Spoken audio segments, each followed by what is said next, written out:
Avant, on faisait 2 traites par jour, 7 jours sur 7. Maintenant, je contrôle la traite de mon portable. Moi, je pense que l'innovation, c'est ce qui a permis de pouvoir se rapprocher du consommateur. Je m'appelle Chloé, je suis éleveuse de vaches laitières depuis 2023 dans les Côtes-d'Armor. Je m'appelle Thierry, je suis agriculteur dans l'Essonne. Sur une exploitation, on produit des céréales, des betteraves, du maïs et du colza. Quand j'ai repris l'exploitation en 2017, mon père n'avait pas réinvesti beaucoup dans du matériel dans les dernières années. Et en fait, j'ai profité de ce moment pour renouveler le matériel avec une stratégie un petit peu différente. Mettre un petit peu plus de technologie dans le matériel que j'utilise pour avoir en fait une stratégie globale.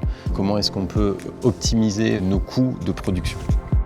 Suite à des problèmes d'épaule de ma mère, on a décidé d'acheter un robot de traite, ce qui permet d'alléger la charge sur l'astreinte de la traite. Et s'en est suivi l'achat d'un robot aspirateur alizé pour améliorer le confort et le bien-être de l'animal. Il y a aussi le repousse-fourrage et on utilise aussi une distributrice automotrice, ce qui permet une augmentation aussi de la production laitière. Le premier outil que j'ai remplacé sur l'exploitation, c'était le pulvérisateur. Et l'idée, c'était de le remplacer en achetant un matériel qui va me permettre de baisser le plus possible l'usage des produits phytosanitaires. Dans nos cultures, on utilise aussi le GPS de nos tracteurs, ce qui permet d'avoir une précision plus accrue dans notre travail. Le tracteur fonctionne un peu comme un robot, ce qui permet de faire des économies globales parce qu'on est plus précis et on n'a pas de recoupement de lignes. En fait, le tracteur se guide tout seul, donc il est beaucoup plus efficace dans son utilisation. Avant ces technologies-là, mes parents ils avaient beaucoup plus d'astreintes. Il fallait aller à la traite à 7 h le matin et à 16 h le soir. Aujourd'hui, le robot de traite, il n'a pas besoin de nous forcément pour traire les vaches. Donc, on n'a pas besoin d'être ici à des horaires fixes. Les vaches, elles viennent comme elles veulent, quoi. Les tracteurs sont connectés et du coup, ça permet en fait de les suivre à distance.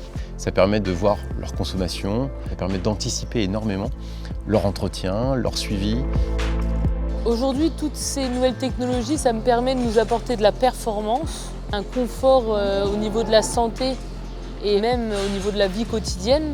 Évoluer vers un peu plus de confort, moins de pénibilité, pour essayer de gagner un peu plus sur l'économie et gagner du coup en compétitivité. Demain, si je décidais d'investir encore plus dans de nouvelles technologies, je pourrais piloter mon élevage de mon portable.